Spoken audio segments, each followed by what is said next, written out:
With the climate changing all around us, threatening our homes, threatening our way of life, threatening our ability to feed, to clothe ourselves, with the human waste stream seemingly ramping up its march to put plastic into every corner of our precious planet, you'd be forgiven for just wanting to run. Just run to get away from all of it. But where would you go? There's nowhere really on the planet that is safe. However, that desire to run, it can be harnessed. It can be channeled into something powerful, inspiring, and something that will drive awareness and meaningful change. Tom Batrouney is my podcast guest this week, and he is running. In fact, he's about to run, well, forever, to raise $500,000 for the Seabin Project and for wild places, and to raise awareness of not only the challenges that we face, but the solutions that are already there if only we lean into them. So let me tell you about my guest today. Tom Batrouney is a surfer, an environmentalist, an entrepreneur, and an ultra runner from Sydney.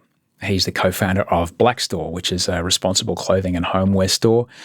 He is the head environmental technician and community advocate at the Seabin Project, which is fascinating. They have over 700 ocean cleanup bins installed across the planet, and we talk a fair bit about that and the waste stream that is getting into our oceans. Tom's an inspiring guy. I'm thrilled to have him on the show because he's able to articulate not only why we all need to give a shit about our waste stream ending up in the oceans and in our waterways, but also he's able to talk about how running incredible distances, and I'm talking about 50, 80, 100 kilometres at a time, how doing that kind of running can just absolutely unlock superpower levels of ability inside each of us. Tom's putting all of the things that he's passionate about together into an enormous fundraising effort. In fact, from 7 a.m. on the 8th of April, it's a Friday, Tom is going to run 10-kilometre loops of the Manly Dam. It's a pretty challenging trail run in the hills behind Manly Beach in Sydney. And as long as people keep donating, Tom is going to keep running. He's hoping to raise $500,000. The event is appropriately called Run Forever. There's a link to donate in the notes. And if you don't have a couple of bucks to throw him right now, after listening, you're probably going to want to throw a couple of bucks his way, certainly on Friday, that's for sure. So let's get inspired and let's get to know Tom Batrouney. How you going today, Tom? You good? I'm really well. How are you? What's up? Yeah, I'm okay. It's been I'm dealing with a few kind of weird pain things with my hip, but I'm kind of getting there. But it's meaning that I'm using my brain a lot to try to focus as much as I can on other things. That seems to downregulate the pain. So this is really helpful for me today. So I'm grateful for it. Tom, where in the world are we finding you today? You're finding me in beautiful freshwater on the northern beaches of Sydney. I stood up on a surfboard for the very first time ever at freshwater. It holds a special place in my heart. Well, a lot of people say that freshwater is the birthplace of surfing in the world. It absolutely is. There's a statue of Juka Hanamoko on the headland there at the Harbour Diggers, and that is where the first time the Hawaiian surfing team, I think they were brought out before the Olympics, I think, and they put on an exhibition, and people stood on the sand and went, well, that looks like a good thing to do on a Saturday. And on these crazy boards that were like telephone poles and took 3 guys to lift. Yeah. So where's your surfing career at now, Osher? Nowhere. Through the window out of my office, I can see all of our surfboards ocky strapped against the shed because I've had a quite a fucked hip for the last few years. So I haven't actually been able to sit on a surfboard for quite a while. And I miss it desperately. But we'll get there. But as Wolfie gets bigger, that's the plan is like, just, mate, you got to get this rehab done because I want to get in the water. And I want to get him in the water. I want to get him enjoying the ocean. Do you get out in the ocean with the little ones? I do, for sure. I've got a 3-year-old boy, Dion. And yeah, I was lucky enough to be thrown in the ocean when I was very young by my parents. And I think it is the single most important thing that's ever happened in my life. It's really dictated everything I do in my life, I think. How so? Tell me about that, because some people get, as a mate of mine who adores surfing, surfs every day. He's got a set of twins, and got them on his mal at the age of 2. Like, kind of did not have a fun time and never stepped foot in the ocean again with him, and it broke his heart. So, what went on with your folks? How did they do it? I just remember they definitely tried to do it. My mum was really confident in the water. My dad couldn't even swim. My dad's got a Lebanese background, so it just kind of was never in the culture of the family. But my mum's family were, really beachy, coastal kind of people. So she was the one that really kind of pushed it and tried to get me out there. But I did push back a little bit against her, as we do sometimes with our parents. Yeah. But then it was a couple of people at the local surf lifesaving club who I kind of idolised, and they could kind of see what was going on, and they got me right into it and started building my confidence. And from there, it grew from swimming, body surfing into surfing, surf photography, and then literally my whole life just snowballed from there into what it is now, which is freaking amazing. Well, I can understand why your dad wasn't so into it. And as well, look, I've swum in the Mediterranean. Unless the wind is really good, the surf there's no surf. Surf happens for 2 hours and then it goes away. So the Med's like this kind of, like a choppy lake sometimes. So it's like, what's the big deal, son? It's not quite the colossal rips of, Australian beaches, which are pretty deadly at the best of times. When the ocean becomes something less that you kind of go into on a picnic day once every while with your family and starts becoming something you are immersed in every day, what starts to happen, Tom? A lot starts to happen physically and a lot starts to happen mentally. The physical, are quite obvious. You start to kind of become really aware of your body, and that happened with me at a young age. Being sore from doing exercise. I think surfing was the first time I ever experienced that. And realising that sometimes, it's good to be sore. There's good sore and there's bad sore.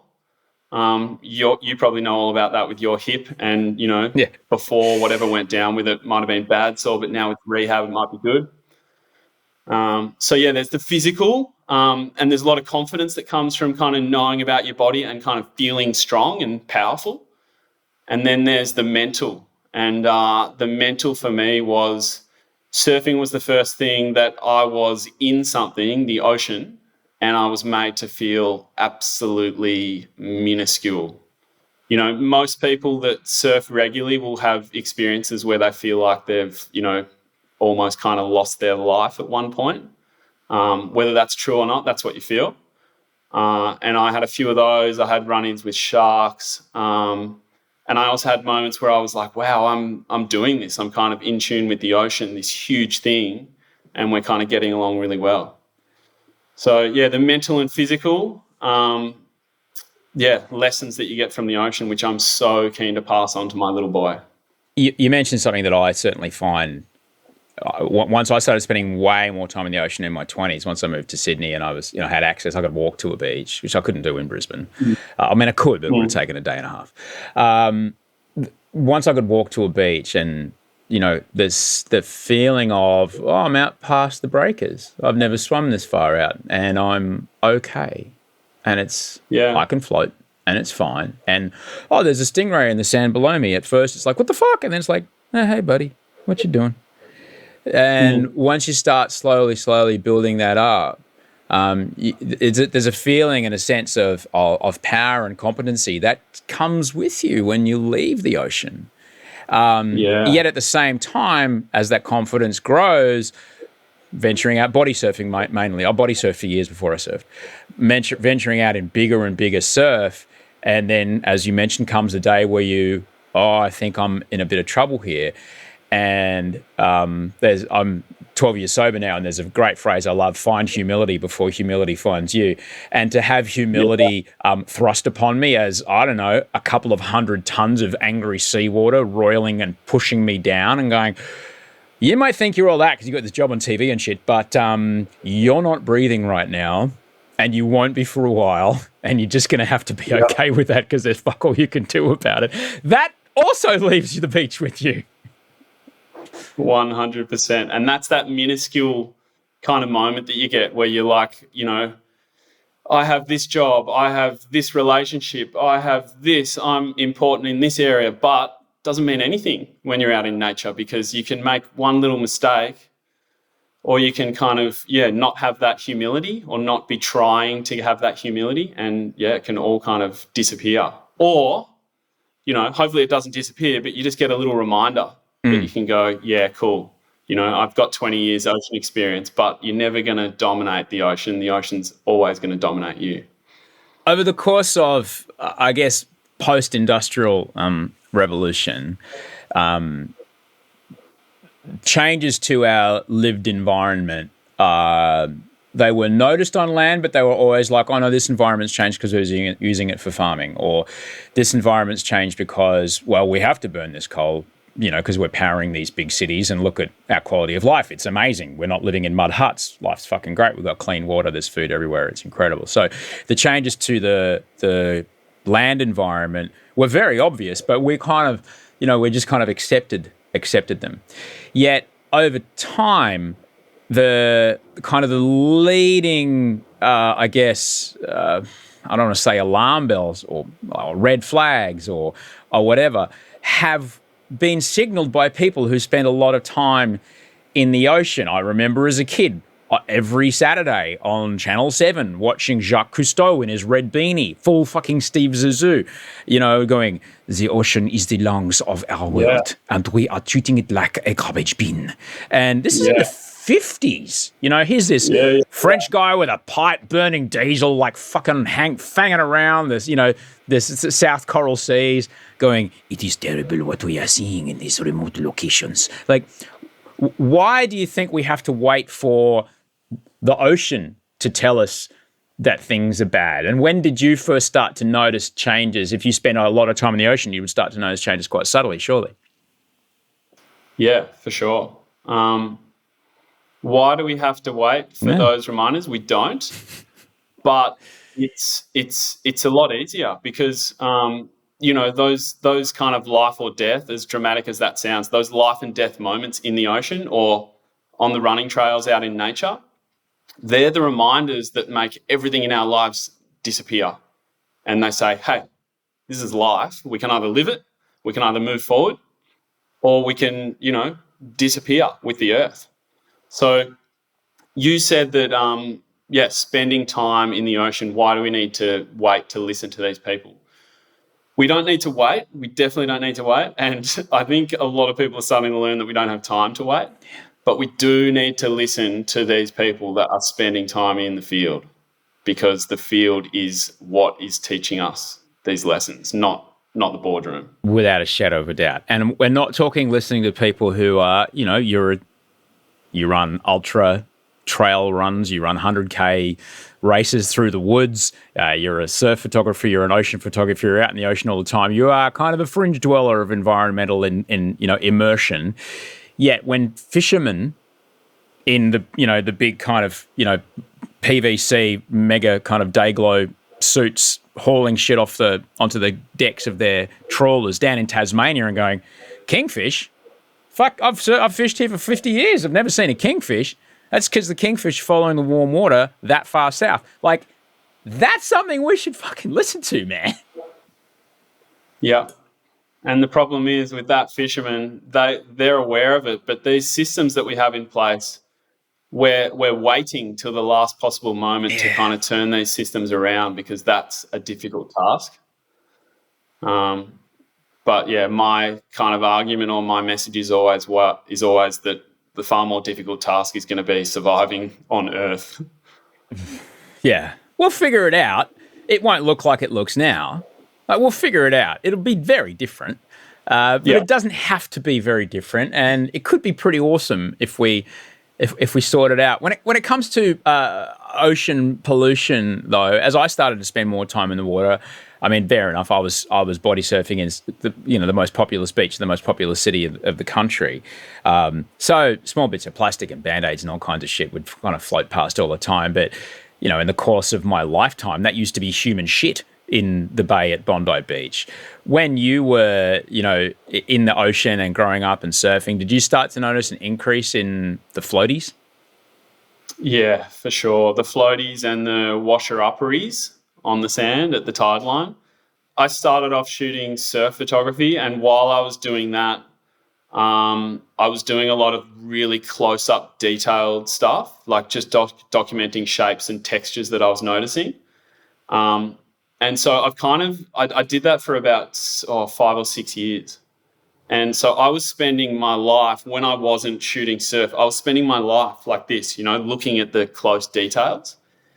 And this was on Victorian beaches because I am originally from Victoria. And I just don't remember seeing many microplastics or microfibers or, bits of rubbish washed up. There definitely was some, but I don't remember seeing it anywhere near what I'm seeing today. And granted, I'm working in an industry now which is all about noticing rubbish in the water and, doing something about it.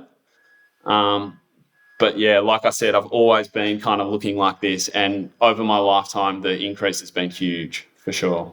I definitely remember there was a moment for me where it really, really hit. It was 2015. We were shooting the finale of The Bachelor. We were in Thailand, in a part of the country where there's it's kind of like an archipelago. There's lots of tiny little islands everywhere and bits of rock, kind of these fabulous kind of limestone shards of rock that shoot up out of the water. And we were shooting an opener, welcome to The Bachelor. We were shooting one of them.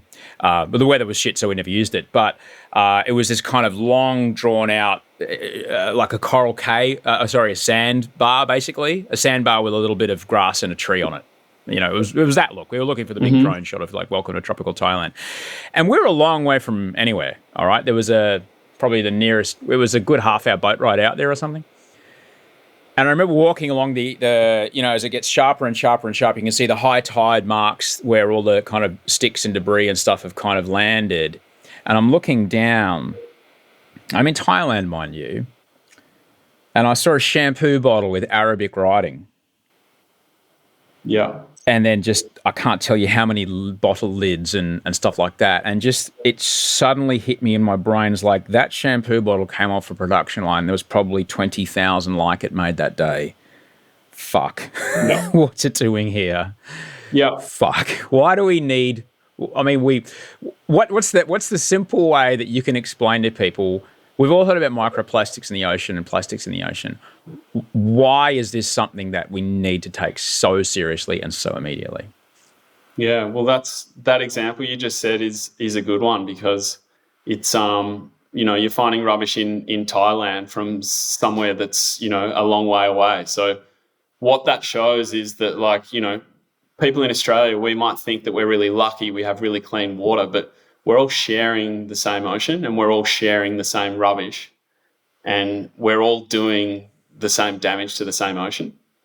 So it's definitely an everyone problem, and it's something that Australia is definitely lagging on and kind of, kicking and screaming towards the end goal of being kind to the planet. But yeah, that example you just said, as soon as I hear that, I think data. I work for Seabin, who are an ocean cleanup group, and we have these devices, an Australian invention called a Seabin, which is about the size of a wheelie bin. It's got a pump on the bottom, and it basically filters water 24/7, and it sucks in rubbish. It skims the top 1 centimetre of water.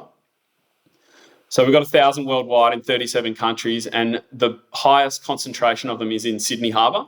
We've got about 40 units in the harbour. And we definitely argue against the fact that we're an ocean cleanup group because the concept of cleaning up is false. You're never going to clean up. So yeah, we're data driven. And that example you just said, we, have a really obvious way of measuring that, and it's with parking tickets. And we can pull parking tickets out of Darling Harbour that are we pulled one out that's from Wollongong.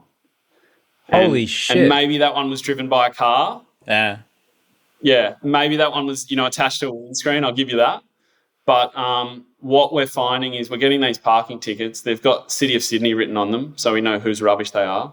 They're made out of plastic, and they've got the data printed on them. We don't even have to do the work. So all we're doing is tracing the stormwater to where the stormwater's spitting out near the unit, and we're finding out, the one in Darling Harbour came from Bondi. It's coming from stormwater from city streets. Why would someone who doesn't have a food connection to the ocean or an emotional connection to the ocean, like yourself, like myself, maybe like someone like your dad, why should he care about rubbish in the ocean? Yeah, well, this is what it all comes down to. It all comes down to motivation, right? Us humans, we put our effort into things that excite us, captivate us, motivate us, and, things that are going to affect us directly and things that are going to affect people we love.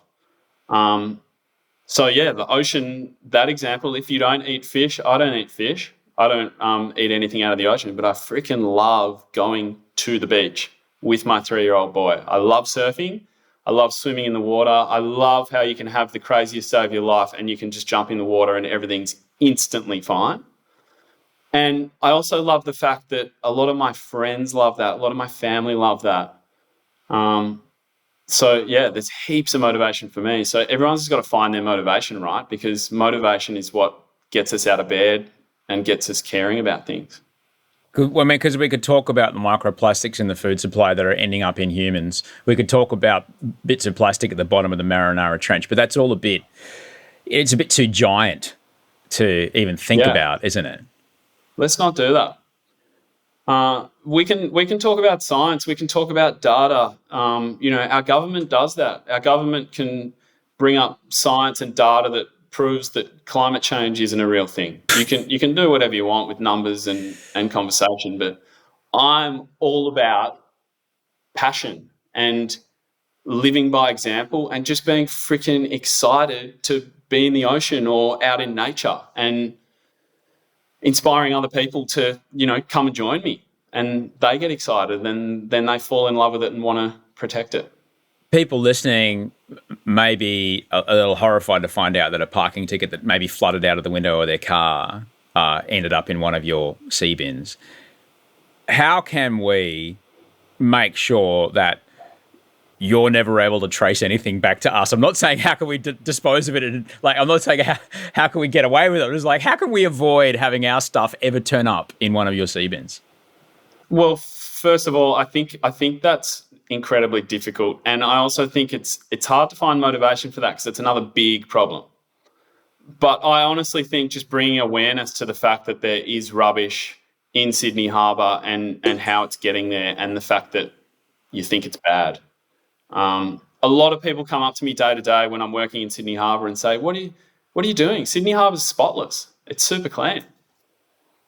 And then, I tell them that we pulled out 16 tonnes of rubbish in 12 months and, every unit in the harbour pulls out an average of 4 or 5 kilos every 24 hours. And they're just like, whoa. So, yeah, I don't think that, prevention's got to come from the top down. Prevention's not about you and I. But what we can do, just like all the big issues going on in the world today, we can inspire other people to have the knowledge that it's going on and to want to change it with their voice. What would you like to say about when we start to see, it's on you, it's your personal choice versus an upstream top-down solution? Yeah, well, I think any government saying that, it's just, obviously crazy talk, and I would hope that people would know that they personally cannot solve a problem that comes down to the government actually changing the systems that we live by. And careful of this one, Osher, because I know you're a massive fan of bicycles, which I am too. But riding your bike to work, for example, is an amazing thing to do. And I definitely don't want to, have people's vibe be killed and not do that. But it's obviously not going to shrink the hole in the ozone layer, right? What's going to shrink the hole in the ozone layer and stop the globe heating at the rate that it is more electric cars. burning less fossil fuels. And more cycling infrastructure, dedicated cycling infrastructure. Yeah. Yes. Full disclosure, I'm on the board of We Ride, and that's basically what we do. We just push. We're government facing. We kind of push for. We push for like bums on bikes. We're pushing for dedicated cycling infrastructure is the thing that changes everything. It's like saying, "Oh, we want everybody to catch a train to work, but you got to build your own train track." I don't know. But you're absolutely right. There's a point where the personal choice stops. I mean, and look, a great example is we did it with smoking. Smoking, we try to make it a personal choice. No, it's up to you to stop. And then actually, no, the ability to stop is beyond anyone who's addicted. They actually can't. So here's financial incentive by taxing the shit out of it. Here's, just doing everything possible from the top down without banning the product.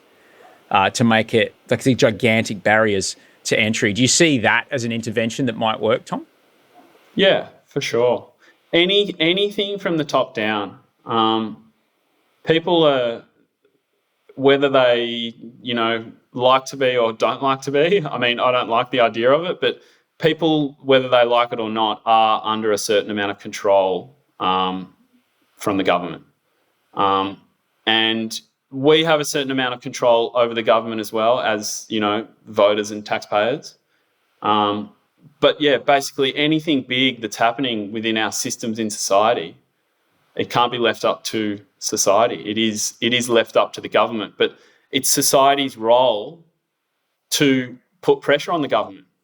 And I think we see that so much these days, like with the rise of social media.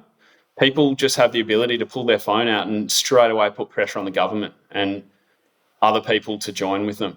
And the cycling example, what they've done in Amsterdam with bikes, like there's no reason why we couldn't do that in Sydney. Like in Sydney, it makes sense. I mean, it's quite hilly, obviously, so we'd need gears. We wouldn't be able to ride fixies all the time. But like there's traffic everywhere and it's a small city. So it's just systems, and it's getting the tick of approval, and it's that board you're on, getting funding from the government, and the government saying this is something we want to do, and then you guys will do it. Election is not far away, Tom. What is some kind of policy that you would like to have people look out for in their local MP around plastics and plastic use in Australia? I think working closely with the big polluters, or I don't really want to call them polluters because, again, they're controlled by the system, but the big businesses that are creating these products, which we all use, which are wrapped in this material that's ending up in the ocean, the Coca-Colas, the Nestles, those sort of businesses. I know because I interact with these businesses. I know that they're working on these systems, but they're doing it themselves using their own money and their own infrastructure, which means that they can't roll it out. Nestle made a Kit Kat out of 100% recycled plastic, not recycled plastic, but just recycled Kit Kat packets. Right. So not putting anything else into the system, and it worked, but they could only do a prototype, a small batch, because it was self-funded. Coca-Cola have an amazing sustainability department. They work with us at Seabin.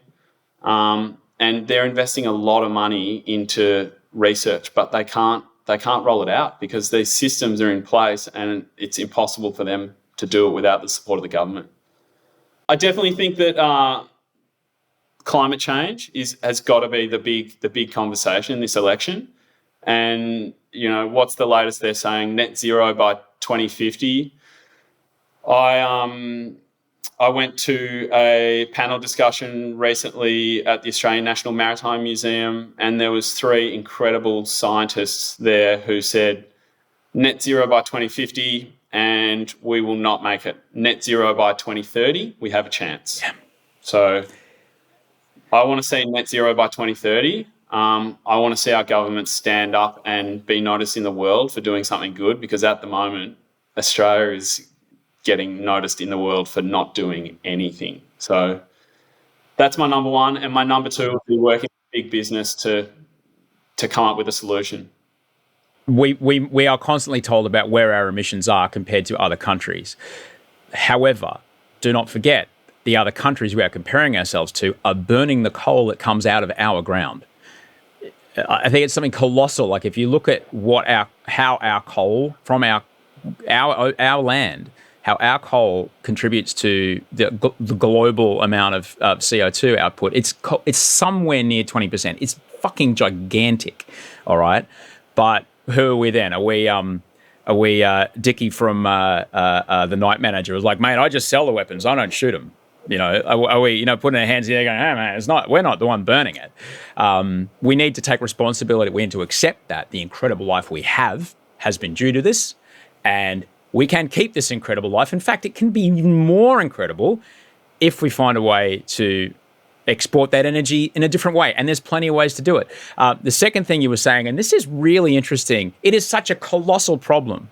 But Tom, if you can get the head honchos of PepsiCo, Coca-Cola, Unilever, I don't know, IKEA, who make 14 billion things a year, you get those 4 people over the line, that's a huge, huge result. That's like 4 meetings you could do it in.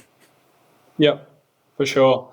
And unfortunately, it works for, the top decision makers in our country to not only put it on the community, but also put it on those businesses. So a lot of people now speak negatively about Coca-Cola because their products are washing up on the beach.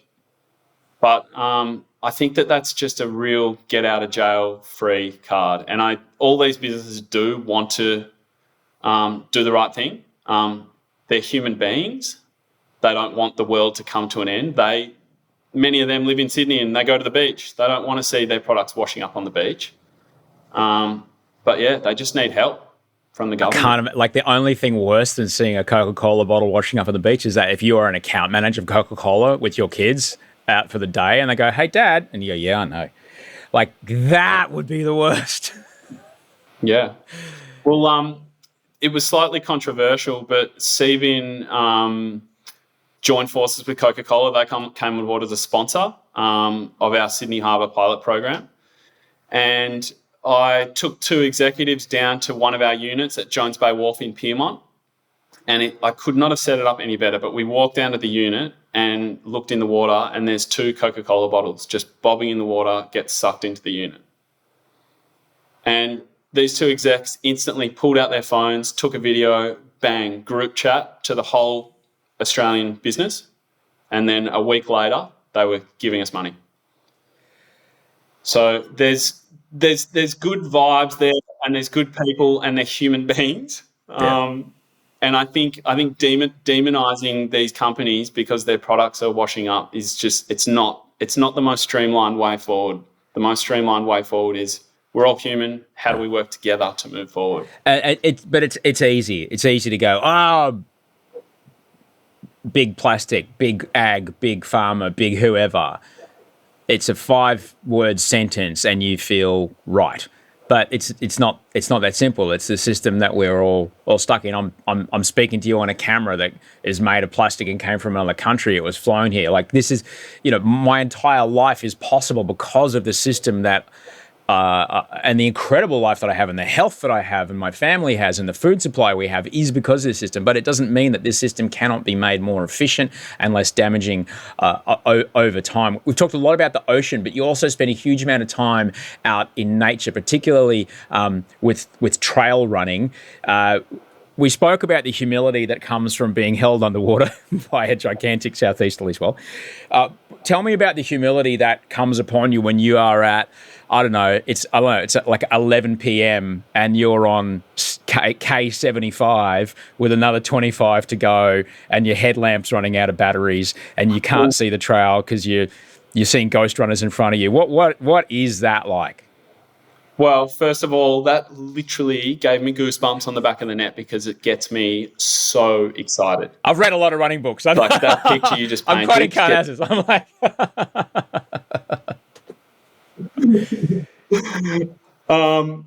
a lot of people's reaction to that picture you just painted would be gross or that sucks or you're crazy or why are you doing that?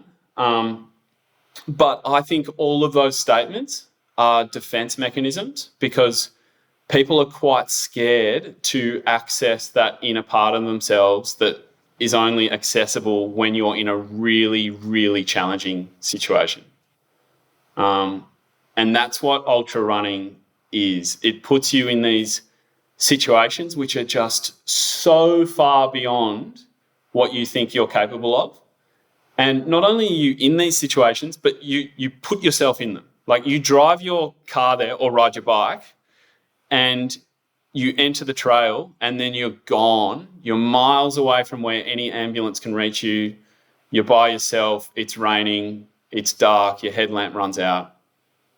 Your survival mechanism is all that you have. And what that allows you to do is access a part of you which is not really accessed in day-to-day life.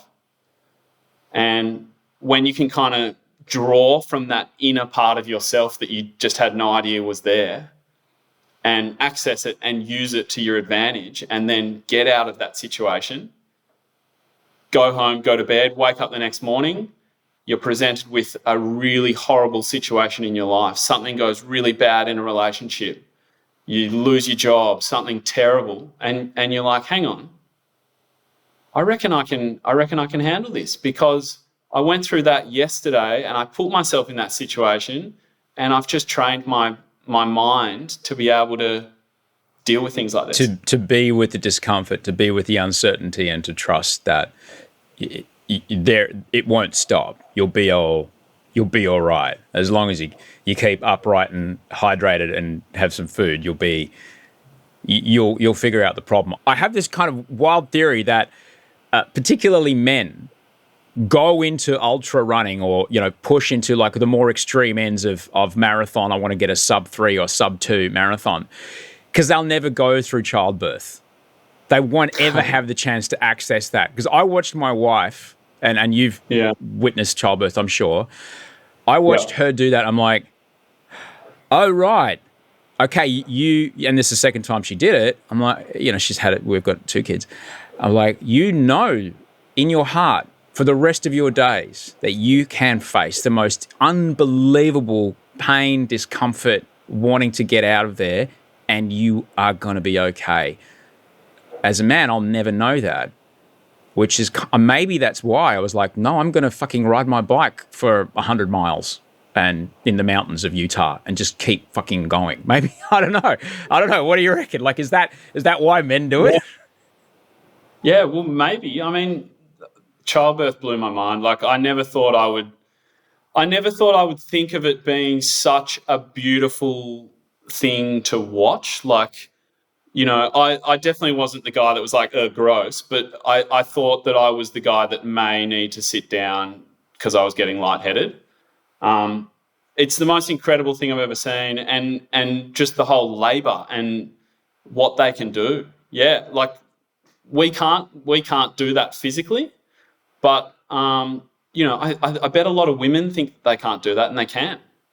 And it goes back to this saying that in the ultra running community, it's called the 40% rule. Everyone always talks about it. And it's when you've got absolutely nothing left, right? You're completely broken beyond any horrible situation you've ever been in. You can't move. You still have 40% left. And I think that that's such an incredible rule, because it is undeniably true. Our expectations or our own perceived ability is it's really nowhere near what we can do. And when we see someone do something absolutely incredible, our first thing to do is to look at ourselves, and a lot of us will say, oh, that person's a freak, I can't do that. But I really think the reason we do that is because we want to let ourselves off the hook, and we want to live a life that is comfortable and easy and similar to everyone else. So yeah, ultra running, it gives you this special ability to constantly say, no, I have 40% left. And then when you burn through that 40%, oh, wow, I just found another 40%. I know exactly what you're talking about. I never ran more than a marathon, but I've certainly pushed myself to paces and in terrain that I've been there. And before I knew what you're talking about, before I had seen the other side, before I recognized that my body sets off alarm clocks well before any damage is going to get done. Yeah. I was like, okay, that's just my body saying, hey, just letting you know we're trying to stop before. But if you have learned enough about recovery and nutrition, and if you've learned enough about, how to heal after something like that, or preparation for that, you'd be like, yeah, I appreciate that, body. I know that. And I know that, tonight we'll have a nice cool bath and we'll have a good old stretch and we'll sit down and we'll watch a couple of episodes of this or that. I'll eat a fuck ton of calories. I'll wake up tomorrow and it'll be sweet. And it's all headspace, and I'm sure those things helped you, and I'm sure those things help you when you're standing in a boardroom with executives at Coca-Cola asking them to, help you with this problem. 100%. Yeah, all of that work you do on the trail helps you, but also, like, you just touched on it, and there's a guy, an Australian runner from Victoria called Bo Miles. He's kind of known as the outdoor adventurer, and he's got a YouTube channel. He does these epic missions. And a lot of people, when they do these huge runs, they get negative. It's really hard not to. I do as well. But he has this way of summing it up, which relates to not only running, but just life. Like, people have to realise that you're going through some shit. It's really hard, but at the end of the day, you're a privileged white person, and you can go home at the end of the day and have a nice cup of tea and go to bed. It's a pretty good reframe. Yeah. So I tell myself that when I'm getting negative, it's like, dude, you're choosing to be out here. You're doing something that's fun. You're not at work right now. You're not, suffering from slave labor in the fast fashion industry. There's nothing really wrong with you physically. You've got people that love you. Like, there's just so much positive stuff. And if you can't find that positive stuff, then just go home and sit on the couch and watch TV and have a cold glass of water. Yeah, I remember when it came upon me, it was actually there was this place that I used to run. I lived in America for about 10 years, and I would run along this trail which would take you. It was on the mountains between, I guess, Malibu and what they call the valley. There's a mountain ridge that runs between them, and there was a ridge that goes up to an old Cold War era missile site, which was designed to shoot down Russian bombers. Yeah. And conveniently, it was 13 miles. 13 Ks from the car park to the site. So It was like an easy half. Yeah. And it was, undulating trail. It was fucking rad. And I'm running on this trail one day, and I'm like, the decision that's coming in my head right now going, you've got to stop, you've got to stop, you've got to stop. That's just a thought. And I can change my mind. And then 5 steps later, all that pain just vanished. I was like, wow, that's pretty wild. That pain was there, and the agony was there, and my breathing was laboured, and my posture was shit. Yet all I did was change my mind about what I was feeling, and I had a great run that day. Yep. And I found that, to me, that was a thing. That's the thing I carry with me. I use it today, when I'm dealing with this chronic pain scenario in my hip. You mentioned fashion before. What got you so inspired around how our clothes are made, how homewares are made, how toothbrushes are made, that you went, nah, I need to give people an option. I'm going to open a shop. What happened there? I guess it was just, sort of the start of my environmental journey, and talking about what, everyday people can do. I was kind of going through the shopping list in my head. I started with the reusable coffee cup, which is where everyone kind of starts. And then I just wanted to keep it simple, and I just started, what am I wearing here? What's this? Oh, look at the tag. What's it made out of? Oh, polyester. What's polyester? Just going down that kind of rabbit hole, which was a very easy rabbit hole. It's not like a crazy, lifelong, dedicated mission before you can buy one T-shirt. I just, discovered really quickly that organic cotton is better than conventional cotton. And then I discovered that, maybe recycled cotton is better than organic cotton or conventional cotton. And just going on that kind of journey. And then, you're doing the dishes at home. You're using a brush to wash your plates after dinner, and you're like, I wonder what this is made out of. And then as I went down the rabbit hole, I was working with my business partner, Nikki, who's also my ex-wife and just one of the most important people in my life. And she was saying, look, we need to do something about this. We need to create a business that provides these options under one roof so people don't need to do all the Googling and open all the tabs and go to all the physical stores. We need to do it for men and women because often men are left out of this discussion in the fashion industry. Yeah. Yeah. Even now at Blaek Store, it's like we have about 4 men's brands, and we're constantly scouring the world and learning more about up-and-coming brands. And it's like that's pretty much – our criteria is very strict, but that's pretty much it right now for men. What are the criteria that a product has to pass for you to carry it? We now call it responsible fashion. No one's really using the term sustainable fashion because it's kind of a null term, because the only truly sustainable fashion is if we're walking around in the nude. It's like the concept of ocean cleanup. It's like too big, not really possible. So, calling it responsible fashion, it's got to be good quality. Like that is number one. It's got to last. There's no point if it ticks all the boxes of the fabrication and it's made by happy people getting paid a living wage in good working conditions. None of that matters if it's not going to last. And the other one that sort of in the rise of responsible fashion was forgotten is it's got to be stylish and it's got to appeal to the majority of the population.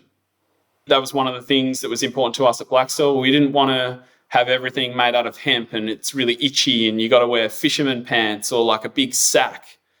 We just want to make clothing we just want to provide clothing and products that just looks like what everyone else is making. We think it's slightly better, but it just looks like what everyone else is making, but it's also really good for the planet and it's good for the customer because they save money in the long run.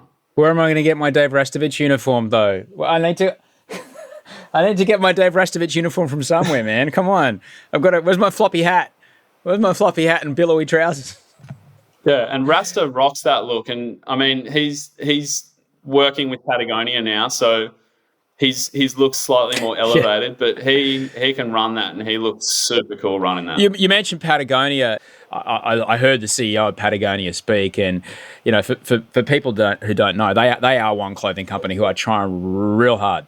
They're trying real hard within the system that they exist in to do the right thing. If people may not be able to shop at Blaek Store for various reasons, but what can people look for in their own clothing choices, particularly around kids, when we'll literally wear something for 4 weeks and like, oh, okay. Because it's calories in, baby bigger. Ah! Yeah. Science. Yeah. Well, how can people look for things? And at the same time, mate, I can spend 10 minutes in Target and get everything I need.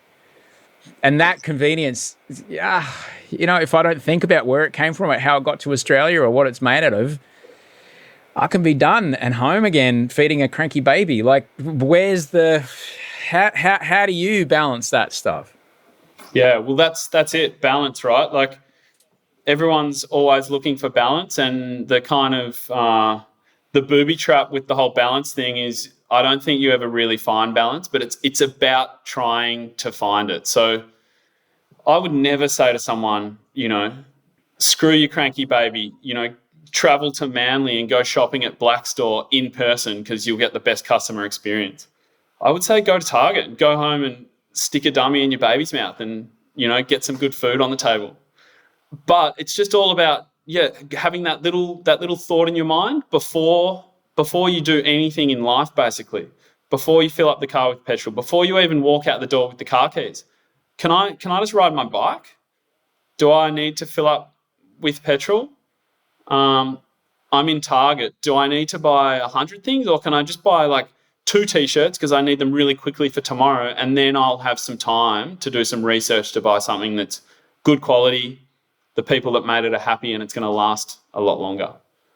It's just about having that little moment, because the world is so convenient for us, and the systems and our shopping habits, they've been made to be convenient so that we buy and we're impulsive.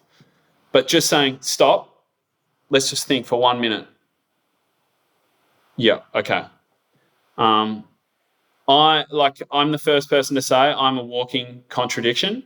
I've definitely bought T-shirts from Target. I'm a human being. Absolutely no one is perfect.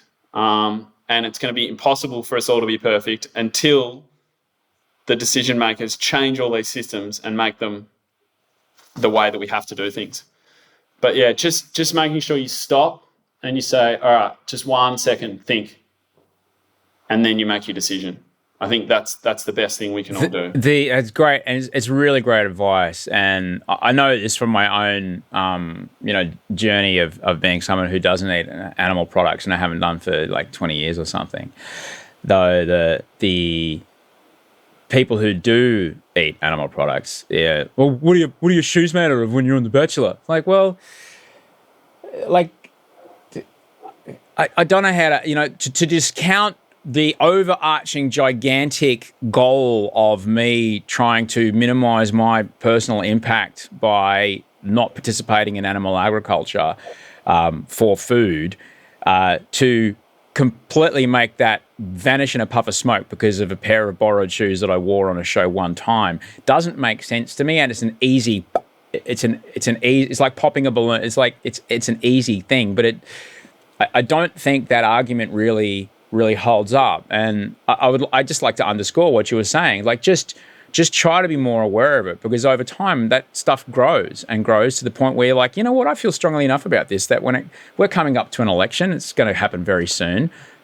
I'm going to write a letter to my MP. I'm going to ask my MP about where they stand on net zero, because as you mentioned before, if and I'm not the first person to say this, energy. If we start with energy policy, if we make certain forms of energy more expensive than others, and they already are, but for some reason we support them still with their tax dollars, then manufacturing changes.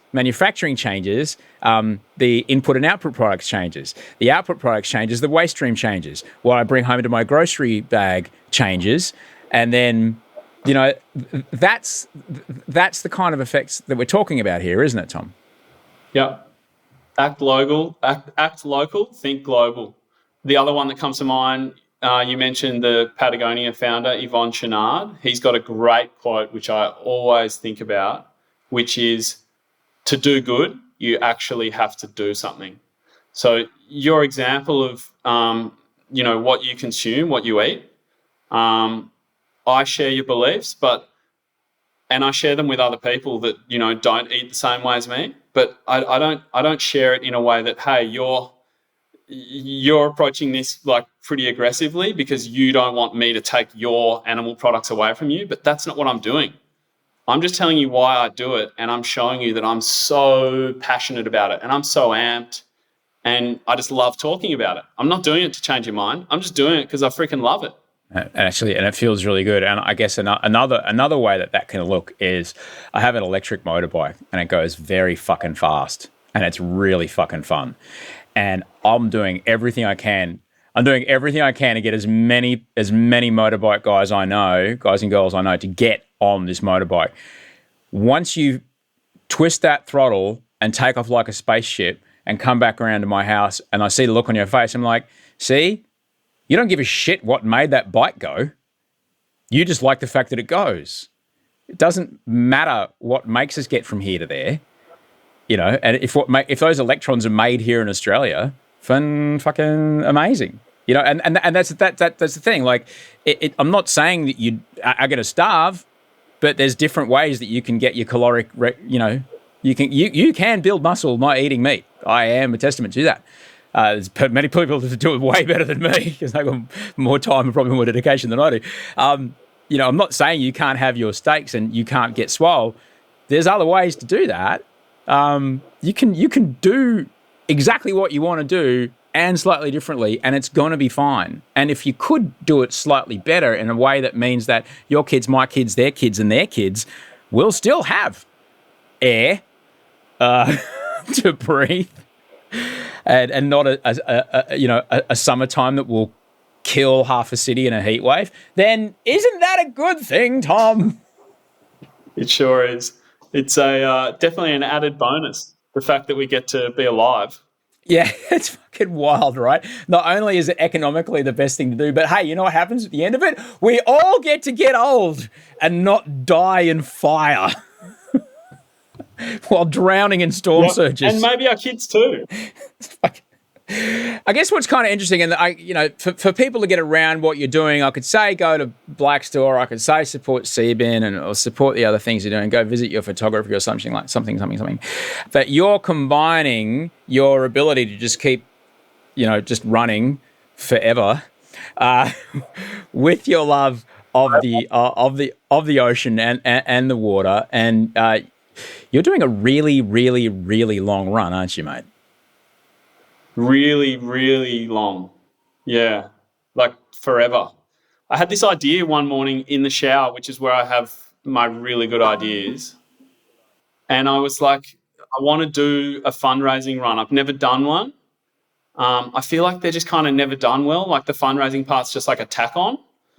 And I wanted to, combine everything that has had such a positive influence on my life, which is people, the ocean, and nature. And my life has kind of reached a point where everything I'm passionate about is merging into one, where I've got the business at Blaek Store, I've got the day job at Seabin, and I've got the running. So Project Run Forever on the 8th of April was the idea that came into my mind. And judging by the name, you might be able to tell, I'm going to run 10-kilometre loops around Manly Dam, which is a pretty challenging trail run, just 5 minutes from my front door. I'm going to run 10-kilometre loops, and I'm going to live fundraise as I go through Raisley, which is an online platform. And if someone donates $1, I'll run another 10-kilometre loop. If someone donates $10,000, I'll still run one more 10-kilometre loop. I'm going to keep going if the donations keep going, and I'm going to see how long I can run for. So hang on a sec. So if people are watching this and say you've been there and it's 2 a.m. and you're down to a walk, people are pacing you, people are feeding you, you've been doing 21 hours of running, and someone just tunes in, it's 2 a.m. They're going, oh fuck, it's morning time in Nigeria. I'm going to throw $100 at this guy. You'll do 10 more Ks. Yeah. Add to that, Tom. I'm not walking because it's not called Project Walk Forever. It's called Project Run Forever. Oh. But I'm live on Instagram and I'm crying and I'm begging for someone to just throw in $1 so I can do one more lap. And old mate in Nigeria slaps down $100. I'll go again. That is how do you even prepare for that? What are you telling the people who are crewing for you? Because on a run like this, you need people crewing. You need people working on nutrition and hydration and your foot health. And blisters can fuck you up on a school excursion. You wait till you run for 20 something hours. Yeah. There's a lot that can go wrong and will go wrong and will constantly be going wrong, and we'll just be troubleshooting. So I've got an incredible team. My crew chief, Dan Price, who's an experienced ultra runner, mental health ambassador for Movember, one of the toughest guys I know. Tough because he knows when to be weak and ask for help, and tough because some of the things I've seen him do physically and mentally are unbelievable. And Jace Cronshaw, or Coach Cronshaw, who's a bit of a famous name in the ultra running community from the eastern suburbs. They will be looking after me with about 3 other people, and then I'll have about 10 pacers running with me. So, they'll be looking after me. I'll have an aid station set up, and we will just have a very, very militant system where I'm getting in all the nutrition and hydration.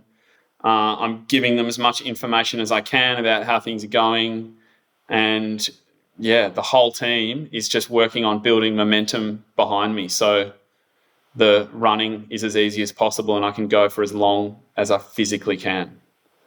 I've never dealt with the sleep deprivation side of it. I've never run for a full day and then through a full night. I'm hoping to go full day through the night and then one more full day at least. So that's going to be interesting. And the plan is my normal bedtime is about 9 p.m. So the plan is go down for a nap at 9 p.m., a long nap, which will be 20 minutes. And then from there, if I get told I look like shit, I'll be going down for a 5-minute nap. If people are listening and they are like, yeah, I like to run, that sounds like something I can get behind. Are you accepting people to come and run with you, do a couple of laps? Yeah, for sure. And the response so far has been incredible. I mean, we've just been doing our own marketing mainly through my Instagram account, which is @tbphotog.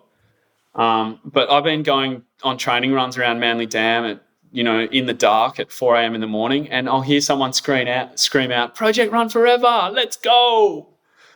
So the public have just been getting behind it, which is just incredible.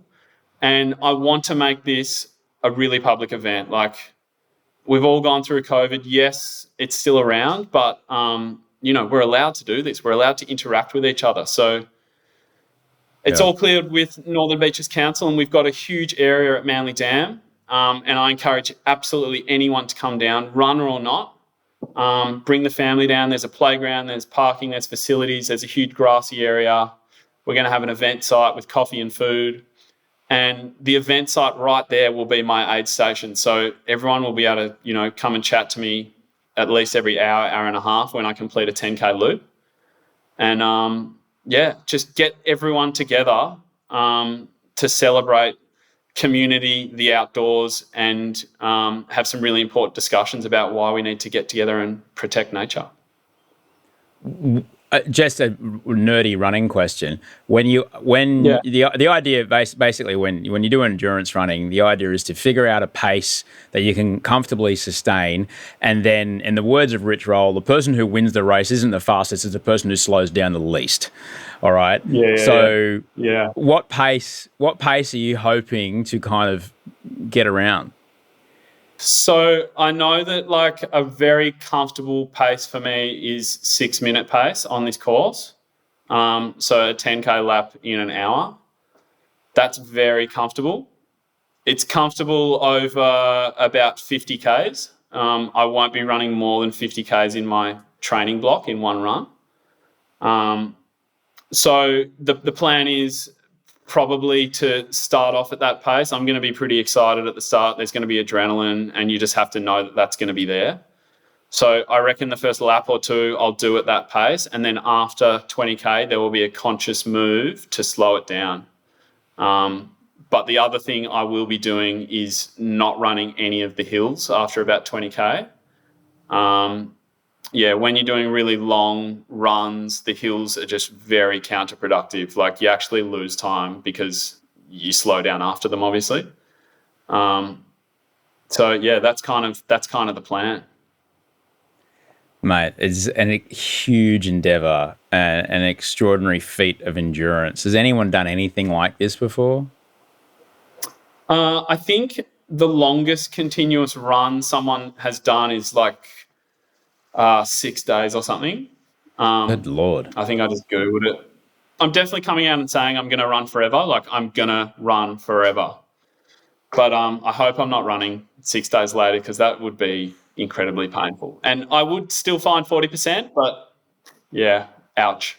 You would still find that 40%. Well, mate, it is a huge feat. It's an absolutely huge feat to even put in your mind and to enroll other people in, but to use it as a way to draw attention to the things that we've been speaking about, that's certainly going to get some eyeballs. And I certainly hope you get people and it's not their fault to never think about whether your parking ticket has plastic on it or not.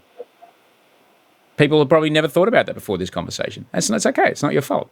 But for you to do a run like this, to start bringing awareness to things like that and the roles that the cumulative effect of millions of such little things going into our environment out of the waste stream. It's super important, and I reckon you're going to reach a whole ton of people. And man, the superpowers you're going to unlock from doing this, mate, the rest of your life, you'll be like, far out, dude. It'll be amazing. Yeah. Well, yeah, I want this to be a regular thing. I spend so much time out there running, and yeah, it's really important for me to attach purpose to it outside of my own, self-betterment, which is also selfless in a way. But yeah, attaching the fundraising element, and I'm raising money for Seabin, who full disclosure, I do work for, but raising money for their foundation, which relies on donations, which is going to pull plastic out of Sydney Harbour. And the other recipient is a sports activism group called For Wild Places, who engage trail runners and outdoor enthusiasts. So the money that goes to them will allow them to push play on FWP camps, where they invite young people out to nature and kind of arm them with knowledge, with other kids interested in nature, to go out to their communities and make change for the better. Mate, what an incredible event. I certainly hope that I can get down there. I'm sorry I can't run with you, but I certainly hope I can get down there and high five or pass you a peanut butter and banana sandwich at some point when you're resting. Yeah, mate, I'd love to see you down there, and if not, we'll have to tee up for a run whenever your hip's feeling okay. It'll be soft sand. I'm cleared for soft sand. Can't do tarmac. I can do sand apparently. Or bicycles. Bicycles are also available to me. Yeah, cool. I certainly hope people can, from this conversation, take a little bit of each of the things we spoke about around their choices of what they buy for their clothing or the stuff around the house, or, just being willing to be with a little bit of physical discomfort, just to discover that you might just have a bit more in the tank next time you're faced with a challenge that isn't a physical challenge. Like that's, I've really enjoyed speaking with you today. It's been really good. Yeah, you too. And yeah, everything we've spoken about, the physical discomfort, everything I've trialed in my life, that is by far the most special of all the special sauce. And I know that every morning when I wake up and I want a hot shower and I have a cold one, that's when I go, this is the special sauce in life. Putting yourself in bad situations and going, I handled that totally fine. Increasing our ability to be resilient, I think, is an enormous thing that we can all take personal responsibility for. And discomfort may be a 5-minute walk. You don't need to be doing 100 Ks of a trail run through the Tasmanian wilderness with a busted headlamp. You can just 5 minutes may be the most you can manage. And if that's enough to push you into that small space of breathlessness and physical discomfort, then the adaptation that you'll have not only within your body, but in your brain, is something that you can build on. And then that's stuff that you can use next time, Karen at HR or Karen from accounts is being a drag. You know what I mean? Like, this stuff is really useful when you're faced with challenges. Mate, I'm so stoked to have a chat with you today. And we didn't even talk about your photography, which is glorious. And I certainly hope people take their time to go and explore that and what it is to look at the world through a lens. We'll have to talk about that. We'll have to talk about that next time, mate. Yeah, sounds good. Thanks for having me, and yeah, epic chat, mate. Really enjoyed it.